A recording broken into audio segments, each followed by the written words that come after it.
రాము, నువ్వు కడుపు నిండా గడ్డి తినురా, మనం ఇప్పుడు బయటికి వెళ్ళాలి. నువ్వు ఇప్పుడు బాగా తింటేనే మనం ఇప్పుడు బయటికి వెళ్ళగలం. బాగా తినురా, తొందరగా తినురా రాము, లేట్ అవుతుంది ఇప్పటికే. వీడేంటి అవుతో మాట్లాడుతున్నాడు? అరే తమ్ముడు, ఇక్కడేం చేస్తున్నావురా? ఎటో వెళ్తా అంటున్నావు, ఎక్కడికి వెళ్తావురా? అబ్బా ప్లీజ్ చెప్పురా, నువ్వే వెళ్ళే ప్లేస్ చెప్పురా, ప్లీజ్ రా ప్లీజ్. అక్క ఎక్కడికి లేదక్క, అలా అడవిలోకి వెళ్దామని అలా ఆడుకోవడానికి వెళ్తున్నా అక్క. ఎప్పటికీ ఇక్కడే ఉంటే బోర్ కొడుతుంది అని. ఓ అలాగైతే నేను కూడా వస్తా పదరా, మనం ఇద్దరం కలిసి వెళ్ళి ఆడుకుందాము అక్కడ. అక్క నేను స్పీడ్గా వెళ్తాను, మరి నువ్వు కింద పడతావు, భయపడతావు అక్క. అరే నేనెందుకు కింద పడతాను, నేనెందుకు భయపడతాను రా, అంత సీన్ లేదు, పదరా వెళ్దాము. సరే అక్క, నీ ఇష్టం. అరే మనం ఇప్పుడు దీనిపైన వెళ్తే వెళ్ళినట్టే, కానీ స్కూటీ ఉంది కదరా మనకి, వెళ్దాం పద దానిపైన. అక్క ఇది శివుని వాహనం, దీనిపైన వెళ్దాం పద. సరేరా నీ ఇష్టం, చెప్తే నువ్వు వినవు కదా.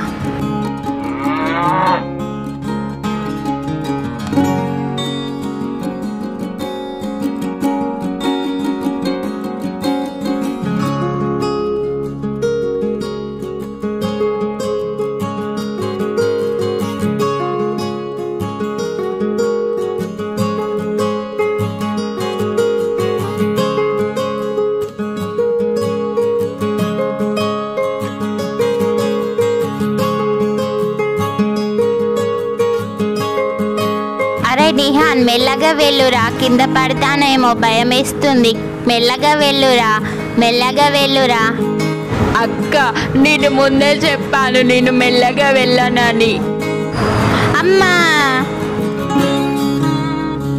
అరే నిహాన్ నేను కింద పడ్డానురా, ఆగురా దొంగ సచ్చినోడు, నేను కింద పడ్డానని లేపకుండా అలా వెళ్తున్నాడు. నేను ఇప్పుడు ఎక్కడున్నాను మమ్మీ?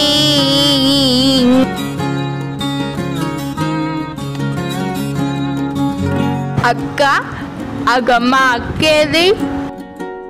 భయపడకు, నేను నిన్ను ఏమీ చేయను. ఏంటి నువ్వు మాట్లాడతావా? అవును నేను మాట్లాడతాను.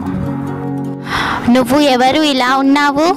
నేను ఒక దేవకన్యను. భూలోకానికి ప్రకృతిని ఆస్వాదిద్దామని వచ్చినప్పుడు ఒక మాంత్రికుడు నన్ను చూసి బంధించాడు, నా శక్తులను వశపరచుకోవడానికి బంధించాడు.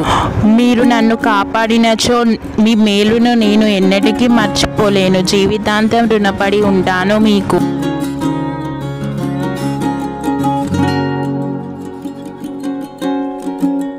అక్క అక్క నువ్వు ఇక్కడున్నావా? నీకోసం నేను చూస్తున్నాను.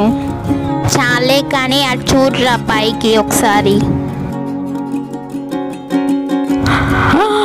అమ్మో దయ్యం, దయ్యం నింబోతా, అమ్మో దయ్యం. అరే ఆమె దెయ్యం కాదురా, దేవకన్య. అమ్మో అది దయ్యమే పిచ్చి అక్క, నేను పోతా, అది మనల్ని చంపి తింటది. అరే ఏం కాదురా, ఆగురా, అదేం చెయ్యదురా, ఆగురా, నిన్ను ఇలా కాదురా, నిన్ను పట్టుకుంటాను గట్టిగా. మరి నువ్వు మామూలు అవ్వాలంటే మేము ఏం చేయాలి చెప్పండి, మిమ్మల్ని కాపాడుతాం మేము. సరే మీకు 10 అడుగుల దూరంలో ఒక చెట్టు ఉంటుంది, ఆ చెట్టు కింద సీసా ఉంటుంది, ఆ సీసాలో ఒక తెల్లటి మూట ఉంటుంది, ఆ మూటలో ఒక రాయి ఉంటుంది, ఆ రాయి వచ్చి నా దగ్గర పెడితే నేను మామూలు దేవకన్యలా మారిపోతాను. మీరు ఈ సహాయం నాకు చేస్తే నేను ఈ మేలును ఎన్నిటికీ మర్చిపోలేను, జీవితాంతం రుణపడి ఉంటాను. సరే ఇంత చిన్న సహాయానికి ఇంత పెద్ద మాటలు వద్దులే దేవకన్య గారు, ఆ చెట్టు ఎక్కడ ఉందో చెప్పండి, మేము వెళ్ళి తీసుకువస్తాము, నీకు సహాయం చేస్తాము. వెనక 10 అడుగుల దూరంలో ఆ చెట్టు ఉంది, సూటిగా వెళ్ళమ్మా, ఆ సీసా నీకు కనబడుతుంది. సరే అరే తమ్ముడు, ఆ సీసాని కనిపెట్టి పాపం ఆ దేవకన్యను రక్షిద్దాం పదరా.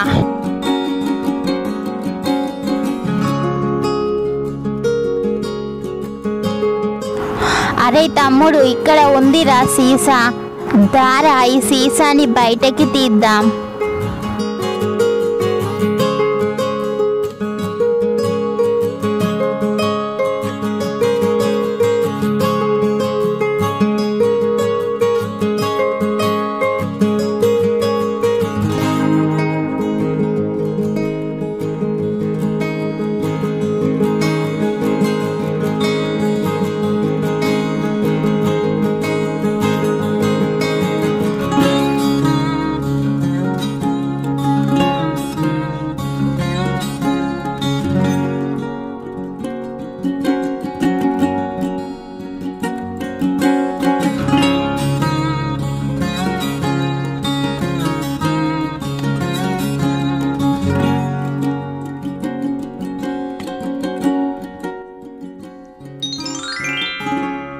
పిల్లలు, మీరు చేసిన ఈ సహాయాన్ని నేను జీవితాంతం రుణపడి ఉంటాను. ఆ మాంత్రికుని బారి నుండి నన్ను రక్షించారు. లేకపోతే నేను ఏమైపోతానో ఏమో, నాకే చాలా భయమేసింది. మీరు కాపాడడానికి ఆ పరమాత్ముడే మీ రూపంలో వచ్చాడు. ఆ మాంత్రికుడి బారి నుండి నన్ను రక్షించారు.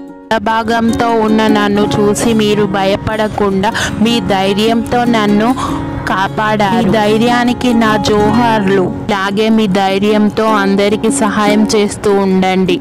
ఆ భగవంతుడు మీకు జీవితంలో ఎలాంటి ఆపద కలగకుండా మీతోటే ఉంటూ రక్షిస్తాడు. మీ ధైర్యాన్ని నేను మెచ్చాను. మీకు ఏం కావాలో కోరుకోండి. నాకు ఏం వద్దమ్మా, నీ దీవెనలు నాకు ఎల్లప్పుడూ తోడుగా ఉంటే చాలు. నా ఆశీస్సులు నీకు ఎల్లవేళలా జీవితాంతం నీతోటి తోడుగా ఉంటాయి. ఏదైనా వరం కోరుకోండి, మీకు ఇస్తాను. ఏదడిగినా ఇస్తావా? అలా అయితే నాకు కావాల్సిన ఫుడ్ అంతా ఇవ్వు.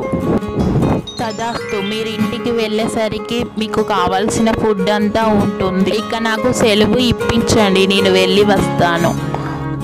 అలాగేనమ్మా, వెళ్ళి రండి. అలాగే పిల్లలు, మీకు ఏ బాధ వచ్చినా నేను ఇట్టే వస్తాను.